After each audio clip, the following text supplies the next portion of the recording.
નમસ્કાર, તમે જોઈ રહ્યા છો નિર્ભય ન્યૂઝ અને હું છું હંસિની. કચ્છની અંદર છેલ્લા ઘણા સમયથી ખેડૂતોના દ્વારા વિરોધ પ્રદર્શન કરવામાં આવી રહ્યું છે અને હવે ક્યાંક આ સમગ્ર મામલે રાજુ કરપડા પણ મેદાને આવ્યા છે. સીધી જ તેમની પાસેથી વાત કરી અને ખાસ કરીને સમગ્ર જે અત્યારે હાલ ત્યાં ઘટના ચાલી રહી છે, જે મુદ્દો ચાલી રહ્યો છે, એને પણ સમજવાની કોશિશ કરીએ. રાજુભાઈ, સૌથી પહેલા તો નિર્ભય ન્યૂઝમાં તમારું સ્વાગત છે. આભાર. અત્યારે અદાણી જે રીતે ધીરે ધીરે વ્યાપી રહ્યું છે અને ક્યાંક કચ્છની અંદર એ જ વાતનો વિરોધ છે તે કચ્છ દ્વારા, કચ્છના જે ખેડૂતો છે એ લોકો દ્વારા કરવામાં આવી રહ્યો છે અને ક્યાંક હવે ખેડૂતોની વહારે તમે પણ પહોંચ્યા છો. રાજુભાઈ, સમગ્ર મુદ્દાને સમજવો છે અને અત્યારે હાલ તેના ખેડૂતોની પરિસ્થિતિ શું છે? જી. આમ તો હાઈ ટેન્શન લાઈનને લઈને કચ્છ, મોરબી, સુરેન્દ્રનગરના ખેડૂતો પીડાય છે, પણ સૌથી વધારે જો મુસીબતનો સામનો કોઈ કરતું હોય તો કચ્છના ખેડૂતો છે. કચ્છની અંદર વિન્ડ ફાર્મ ખૂબ ઘણા બધા આવ્યા, સોલાર પ્લાન્ટ પણ ઘણા બધા આવ્યા, જેના કારણે કચ્છમાં વીજળી ઉત્પન્ન થાય, પેદા થાય. એને કાં તો લાકડિયાથી બરોડા લઈ જાય, કાં તો ખાવડાથી અમદાવાદ લઈ જાય, કાં લાકડિયાથી બરોડા લઈ જાય. એવી જ રીતે લાકડિયાથી અમદાવાદ લઈ જાય. હળવદની જે ખાવડા, હળવદ વાળી લાઈન, સુરેન્દ્રનગર વાળી, અલગ અલગ જિલ્લાઓમાં કચ્છમાંથી ઉત્પન્ન કરેલી વીજળીને પહોંચાડવા માટેથી કચ્છની અંદરથી હાઈ ટેન્શન લાઈનની શરૂઆત થાય. જે જગ્યાએ લઈ જાય ત્યાં પણ સૌથી વધારે પ્રભાવિત કચ્છના ખેડૂતો થાય, કારણ કે ઉત્પાદન કચ્છમાં થાય છે, તો પીડિત ખેડૂતો પણ ત્યાં હશે. મુદ્દાની વાત એ છે હંસિની બેન કે કચ્છની અંદર હાઈ ટેન્શન લાઈનને લઈને વિકાસના બહાના હેઠળ જ્યારે ખેડૂતોની જમીન ઉભા પાકમાં મશીનો ચલાવે કે ખેડૂતોને સાંભળવામાં ન આવે, ખેડૂતોને યોગ્ય વળતર ચૂકવવામાં ન આવે, ત્યારે ખેડૂતો બહાર આવે છે. અંગ્રેજોના જમાનામાં ટેલિગ્રામ એક્ટ 1885માં બન્યો હતો. આજે નિર્ભયના માધ્યમથી ખરેખર વાસ્તવિકતા શું છે, કાયદો શું કહે છે, ખેડૂતોની લડાઈ વ્યાજબી કેટલી છે, ગેરવ્યાજબી કેટલી છે, એ મુદ્દા પર જ ચર્ચા કરીએ. તો ટેલિગ્રામ એક્ટ 1885માં અંગ્રેજોના સમયે બન્યો હતો. ત્યારથી લઈ ઇલેક્ટ્રિસિટી એક્ટ 2003 એટલે ઇલેક્ટ્રિસિટી એક્ટ 2003માં એક લાસ્ટમાં કાયદો બન્યો, ત્યાં સુધી 1885 થી 2003 સુધી કાયદાઓમાં નાના મોટા ફેરફારો થયા. પણ તમામ જગ્યાએ જે તે સમયે પણ જ્યારે અંગ્રેજો હતા ત્યારે પણ મુખ્ય કોઈ અધિકારીને મધ્યસ્થી કરવા બેસાડવામાં આવતા. આઝાદી પછી દરેક જિલ્લાના કલેક્ટરોને મધ્યસ્થી માટે બેઠાડવામાં આવે છે. કાયદો પણ એ કહે છે, 2003નો કાયદો, કે જ્યારે કંપની અને ખેડૂત વચ્ચે વળતરના મુદ્દાને લઈને કોઈ વિવાદ થાય છે તો માત્ર ને માત્ર મધ્યસ્થી કલેક્ટર કરી શકે છે. કાયદામાં એ પણ ઉલ્લેખ કરવામાં આવ્યો છે કે ખેડૂતના ખેતરથી જીઆઈડીસી કેટલું દૂર છે, હાઈવે કેટલો દૂર છે, શહેર કેટલું દૂર છે, ભવિષ્યમાં ખેડૂતની જમીનની કિંમતમાં કેટલો વધારો થઈ શકે એવું છે. આ તમામ બાબતોને ધ્યાને રાખ્યા પછી કલેક્ટરે વળતરની રકમ નક્કી કરવી, આ કાયદો કે છે. અહીંયા શું પરિસ્થિતિ છે કે 2017ની અંદર કચ્છના કલેક્ટર રેમ્યા મોહન જ્યારે ભુજના કલેક્ટર હતા ત્યારે એમને ઓર્ડર કરેલો છે કે જ્યાં 15 રૂપિયાથી લઈને 45 રૂપિયા સુધી જંત્રીનો ભાવ છે, ત્યાં તમામના એક સરખા ભાવ ગણી અને 1000 રૂપિયા પિયત, બિન પિયત હોય તો 950 રૂપિયા પર મીટરે વળતરની રકમ નક્કી કરવી. આ હુકમ થઈ ગયો. વળતર કેટલા પ્રકારના હોય તો 3 પ્રકારના. એક પોલ ઉભો થાય ત્યાંનું વળતર, કોરિડોર નીકળે એટલે કે દેશી ભાષામાં કહીએ તો તાર નીકળે, જેટલી 66 કેવી થી લઈ 400 કેવી ની વાત હોય, 765 કેવી ની લાઈન હોય, એ પ્રમાણે નીચેનો પહોળો પટ્ટો ગણવામાં આવે છે. જે પહોળો પટ્ટો ક્યારેય બિનખેતી થશે નહીં, એને થશે નહીં. આ લાઈન 765 કેવી ની છે એટલે એના વિષય પર હું વાત કરું તો 3 પ્રકારના વળતર ખેડૂતને મળે. એક વળતર છે પોલનું, બીજું વળતર કોરિડોરનું, ત્રીજું વળતર પાક નુકસાનનું. હવે પાક નુકસાનના વળતરના લઈને ઝઘડો નથી, ઝઘડો છે કોરિડોર અને પોલના વળતરને લઈને. હવે કલેક્ટર એવા હુકમો કરે છે કે જે 2017માં હુકમ થયો એ મુજબ વળતર ચૂકવીએ. ખેડૂતોની માંગણી એ છે કે 8 વર્ષ પહેલા જે જમીનનો ભાવ હતો એના કરતા તો અધોઅધ ખૂબ જમીનનો ભાવ વધ્યો છે. તો વધારે નહીં તો કાંઈ નહીં, કમસે કમ અમને ડબલ તો કરી આપો. નંબર 2, આ વાત થઈ વળતર ચૂકવવાનો ક્રાઇટેરિયા નક્કી કરવો, એની રકમ નક્કી કરવી.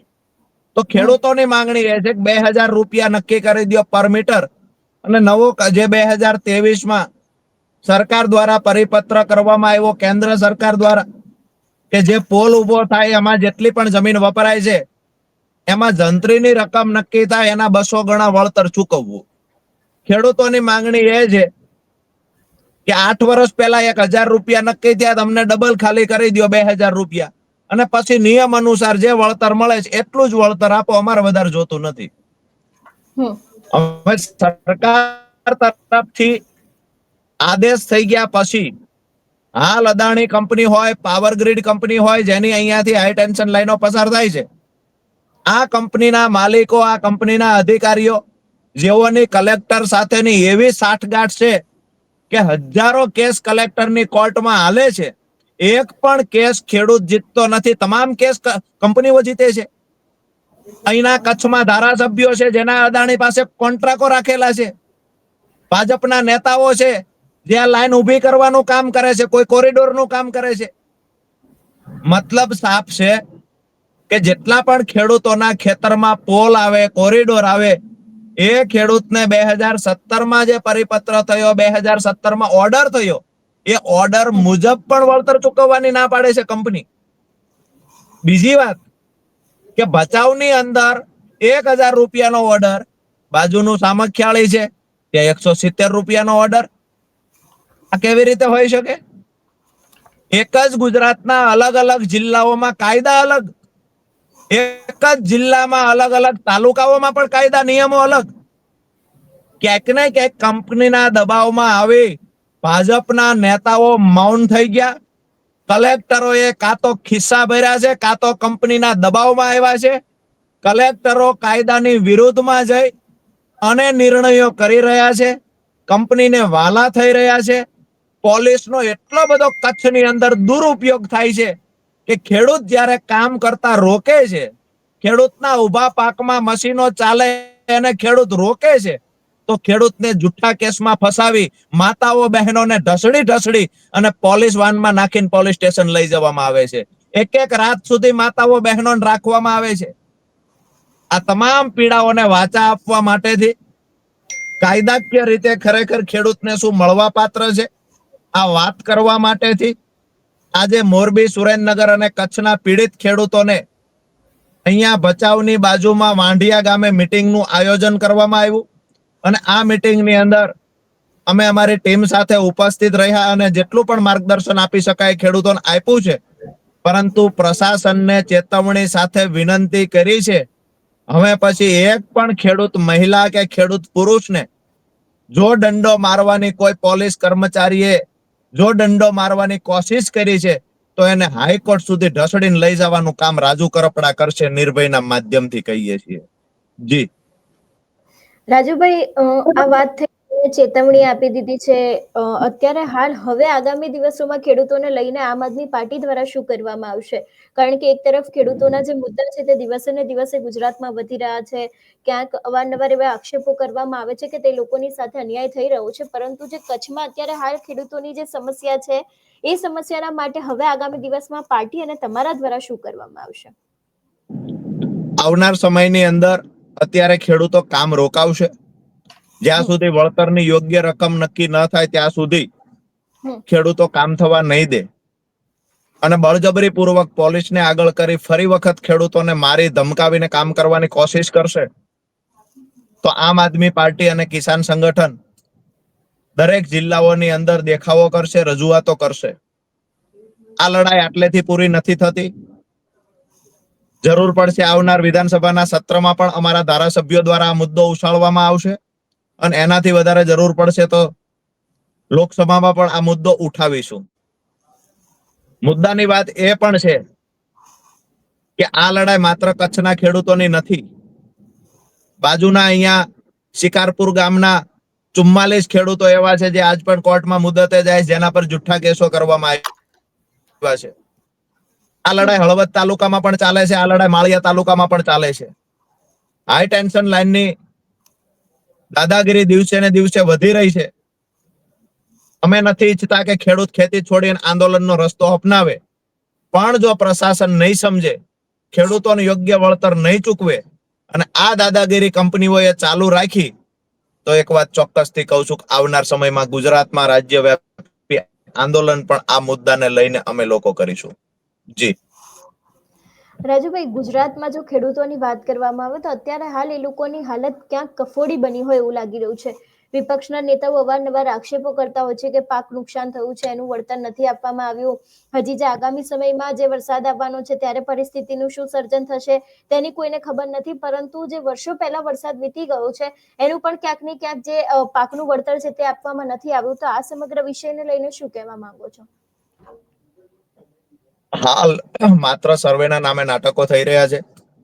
ગુજરાતમાં ખાસ કરીને આખા સૌરાષ્ટ્રના તમામ તાલુકાઓની અંદર, તમામ ગામડાઓની અંદર ભારે વરસાદના કારણે મોટા પ્રમાણમાં ખેડૂતોએ આર્થિક નુકસાન ભોગવ્યું છે.